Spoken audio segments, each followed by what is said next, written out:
Abdelkadir el-Jilani, Le secret des secrets, Sir al-Asrar, chapitre 11, La joie d'être dans le bien et la souffrance du rebelle. Vous devez savoir que tous les hommes sont répartis en l'une ou l'autre de deux catégories, celle des gens qui sont en paix, satisfaits et heureux, faisant de bonnes actions dans un état d'obéissance à Allah, et ceux qui sont en état d'insécurité, de doute et de souffrance dans leur rébellion contre les prescriptions d'Allah. Obéissance et rébellion sont présentes dans chaque être humain.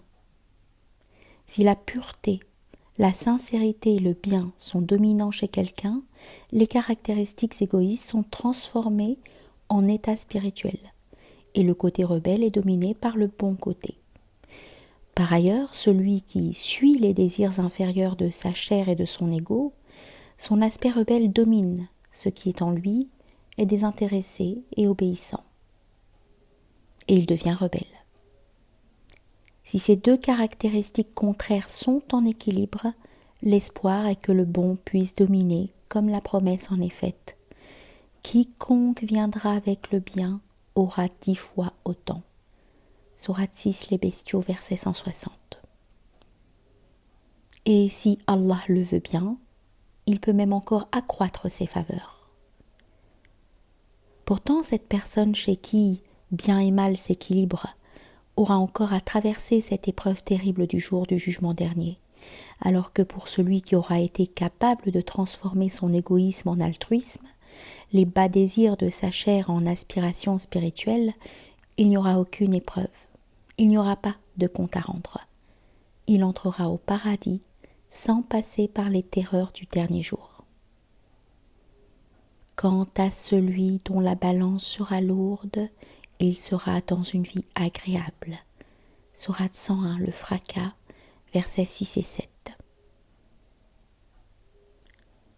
Pour celui dont les erreurs pèsent plus lourd que leurs bonnes actions, il y aura châtiment en rapport avec l'ampleur de ses crimes, après quoi il sera extrait du feu de l'enfer, et s'il a la foi, il entrera au paradis. Obéissance et rébellion signifient bien et mal. Elles existent dans tout être humain, mais elles ne restent pas stables telles qu'elles sont. Le bien peut se transformer en mal, et le mal en bien, ainsi que notre Maître, que Dieu le bénisse et lui accorde la paix, l'a dit. Alors que celui en qui le bien est dominant trouvera le salut, la paix et la joie, et deviendra bon, et alors que celui en qui le mal est supérieur au bien se rebelle et devient mauvais, celui qui reconnaît ses erreurs, se repent et change sa manière de faire, verra son état de rébellion changer en obéissance et en dévotion. Il est en vérité décrété qu'à la fois le bien et le mal, la vie de félicité du croyant obéissant et la vie pénible du rebelle sont des états avec lesquels les gens naissent. Les deux sont cachés dans la potentialité de chaque homme. Notre maître le prophète, alayhi salatu wassalam, dit « Celui qui a la chance d'être bon est déjà bon dans le ventre de sa mère, et le malheureux pécheur est déjà pécheur dans le ventre de sa mère. » C'est ainsi que sont les choses, et personne n'a le droit d'en débattre. La question de la destinée ne peut être discutée, car celui qui est conduit à une telle discussion est conduit à l'hérésie et à l'incroyance. En outre, personne n'a le droit d'utiliser la destinée comme argument pour abandonner tout effort, toute bonne action. On ne doit pas dire « si mon destin est d'être bon, pourquoi me fatiguer à essayer de faire le bien puisque je suis déjà béni ?» Ou « si mon destin est de faire le mal, quel profit cela apportera-t-il de faire le bien ?» À l'évidence, cela n'est pas correct. Il n'est pas convenable de dire « si mon état est fixé dès mon passé, quel bénéfice ou quel dommage puis-je attendre de mes efforts dans le présent ?» Le meilleur exemple qui nous soit donné est la comparaison entre le premier homme et prophète Adam alayhi salam et le diable maudit. Le diable a marqué son destin du blâme à cause de sa révolte, est devenu un infidèle et a été exclu de la miséricorde et de la présence de son Seigneur. Adam alayhi salam a reconnu sa faute. Assumant la responsabilité de son erreur, il a demandé pardon, a bénéficié de la miséricorde d'Allah et a été sauvé. Il appartient à tous les croyants et à tous les musulmans de ne pas chercher à comprendre les causes de la révélation du destin. Quiconque le fait sera dans la confusion et ne gagnera rien, sinon le doute. Il se peut qu'il y perde sa foi. Le croyant doit croire en l'absolue sagesse d'Allah.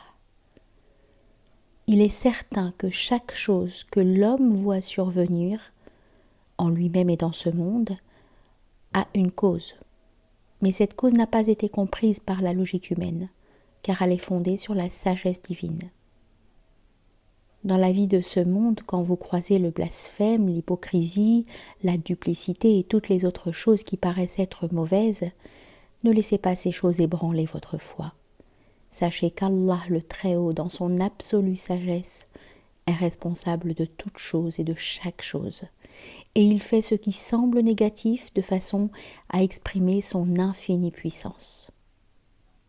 La manifestation d'une telle irrésistible puissance peut paraître insupportable à certains, et par conséquent négative. Mais il y a un grand mystère dans cela que personne, sinon notre prophète, alayhi salatu wassalam, ne peut connaître. Voici l'histoire d'un homme sage qui priait son Seigneur disant « Ô toi seul divin, tout est ordonné à l'avance par toi. Mon sort est à toi, la volonté est à toi, la sagesse que tu as mise en moi est ta création. » Alors qu'il priait, il entendit une réponse sans son, sans mots, venant de l'intérieur de lui, qui disait « Ô mon serviteur, tout ce que tu dis appartient à l'un qui est unique et unifié. Cela n'appartient pas à un serviteur. » Le serviteur croyant dit « Ô mon Seigneur, je suis mon propre tyran, je suis dans l'erreur, j'ai péché. » Après cette confession, il entendit à nouveau la voix en lui. « Et j'ai étendu ma miséricorde sur toi, j'ai effacé tes fautes, je t'ai pardonné. » Que ceux qui ont la foi sachent que tout le bien qu'ils font n'est pas d'eux, mais qu'il vient à travers eux, et qu'ils en soient reconnaissants. Le succès vient du Créateur. Quand ils sont dans l'erreur, qu'ils sachent que leurs fautes et leurs péchés leur appartiennent, et qu'ils s'en repentent. Le mal vient des ambitions injustifiées de leur ego.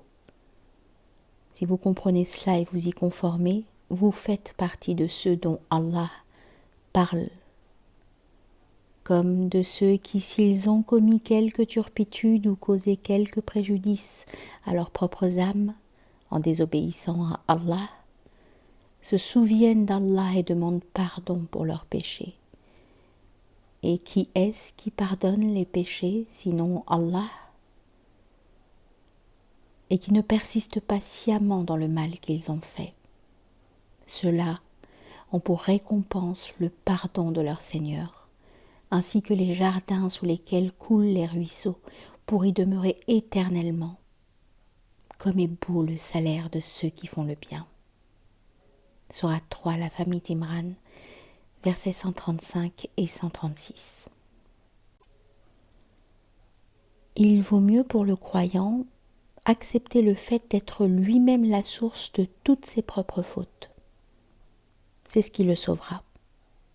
C'est vraiment beaucoup mieux que d'attribuer ses fautes au Tout-Puissant, celui qui a tout créé.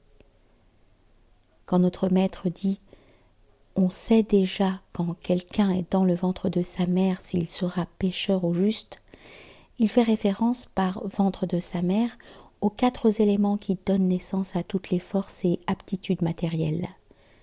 2 de ces 4 éléments sont la terre et l'eau, qui sont responsables de la croissance de la foi et de la connaissance, qui donnent vie aux vivants et apparaissent dans le cœur sous la forme d'humilité, car la terre est humble. Les 2 autres éléments sont le feu et l'air. Ils sont les opposés de la terre et de l'eau. Ils brûlent, détruisent, tuent. C'est le divin qui unifie ces opposés en un seul être. Comment le feu et l'eau coexistent-ils ? Comment la lumière et les ténèbres sont-elles contenues au sein des nuages ? C'est lui qui vous fait voir l'éclair, qui vous inspire crainte et espoir. Et il crée les nuages lourds. Le tonnerre le glorifie par sa louange et aussi les anges sous l'effet de sa crainte. Et il lance les foudres dont il atteint qui il veut.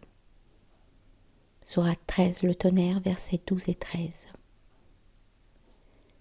Un jour, quelqu'un demanda au saint Yahya ibn Mu'ad al-Razi « Comment as-tu fait pour connaître Allah ?»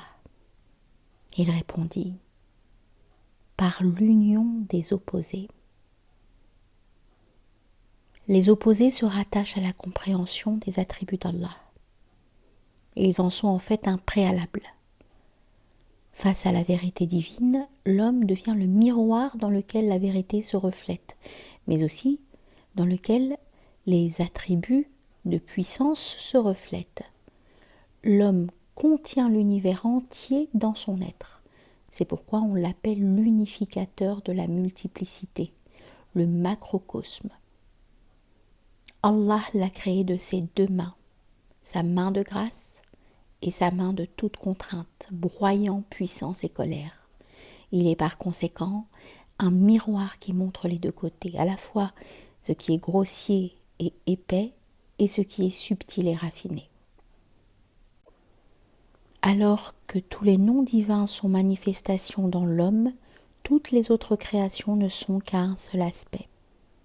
Allah a créé le diable maudit de son attribut de colère contraignante. Il a créé les anges de son attribut de grâce. Les qualités de sainteté et d'adoration perpétuelle sont contenues dans les anges, alors que le diable et ses disciples créent des attributs de colère écrasante d'Allah, possèdent la qualité de tyrannie. C'est pourquoi le diable est devenu arrogant, et quand Allah lui ordonna de se prosterner devant Adam, il refusa. Comme l'homme contient en lui les caractéristiques élevées et inférieures de l'univers, et comme Allah a choisi ses messagers et ses saints parmi les hommes, ces messagers ne sont pas exempts d'erreurs. Les prophètes, lorsqu'ils reçoivent la mission de prophétie, sont rendus innocents de tout péché grave, mais les petits péchés et erreurs peuvent encore se manifester chez eux. Les saints, quant à eux, ne sont pas rendus incapables de pécher. Pourtant, il est dit que quand les saints qui arrivent dans la proximité d'Allah atteignent la perfection, ils se placent sous la protection divine pour ne pas commettre de péché grave. Shariq al-Balkhi, qu'Allah sanctifie son secret, dit « Il y a 5 signes de droiture, un tempérament aimable et un cœur léger, verser des larmes de regret, pratiquer l'ascétisme et ne pas se faire de soucis à propos de ce monde, être sans ambition et être conscient. Les signes du pécheur sont aussi au nombre de 5. Avoir le cœur dur, avoir des yeux qui ne pleurent jamais, aimer le monde et les choses du monde, être ambitieux et n'être ni conscient ni honteux. Le prophète alayhi salatu wassalam attribue 4 qualités au juste. On peut compter sur lui car il prend soin de ce qu'on lui a confié et il le rend. Il tient ses engagements. Il est véridique et ne ment jamais. Il n'est pas cassant dans la discussion et ne brise pas les cœurs. Il a également indiqué 4 caractéristiques du pécheur. Il est infidèle, on ne peut pas compter sur lui et il ne prend pas soin des choses qui lui sont confiées. Il ne tient pas ses promesses. Il est menteur. Il est agressif et il jure lorsqu'il discute. Il brise les cœurs. En outre, le pécheur est incapable de pardonner leurs péchés à ses amis. C'est le signe d'une absence de loyauté, de la même façon que pardonner est la plus grande qualité du croyant. Car Allah le Très-Haut a ordonné à son prophète que Dieu le bénisse et lui accorde la paix. Accepte ce qu'on t'offre de raisonnable, commande ce qui est convenable et éloigne-toi des ignorants. Sourate 7 Al-A'raf, verset 199. L'injonction « accepte ce qu'on t'offre de raisonnable » n'est pas seulement adressée à notre maître le prophète, alayhi salatu wassalam. Elle s'adresse à chacun et à l'évidence à tous ceux qui croient en Muhammad, alayhi salatu wassalam. Quand un roi donne l'ordre à son gouverneur de faire une certaine chose, se soumettre à cet ordre devient une obligation pour quiconque dépend de ce gouverneur, même si l'ordre lui-même n'a été adressé qu'à lui. Dans l'ordre « accepte ce qu'on t'offre de raisonnable », le mot « accepte » signifie « faisant une habitude », faisant une partie de ta nature, une partie de toi-même. Quiconque a une nature qui pardonne reçoit un des noms d'Allah, le nom de celui qui pardonne. Allah promet « Quiconque pardonne et réforme, son salaire incombe à Allah ». Sourate 42, la consultation, verset 40. Sachez que la droiture se transforme en rébellion contre Allah, et la rébellion et le péché en droiture, non par eux-mêmes, mais par des influences subies et par les actes et les efforts de chacun. Ainsi que le dit notre prophète, alayhi salatu wassalam, tous les enfants naissent musulmans. Ce sont leurs mères et leurs pères qui en font des juifs, des chrétiens ou des mages adorateurs du feu. En chacun existe le potentiel d'être bon, d'être mauvais. C'est donc une erreur de juger quelqu'un complètement bon ou complètement mauvais. Ce qui est correct, c'est de penser que si quelqu'un a en lui plus de bien que de mal, il est injuste. Et que si les mauvais côtés sont plus nombreux que les bons, c'est l'inverse, il est injuste. Cela ne veut pas dire que l'homme gagne le paradis sans bonnes actions, ni qu'il est jeté en enfer sans avoir péché. Penser ainsi est contraire au principe de l'islam.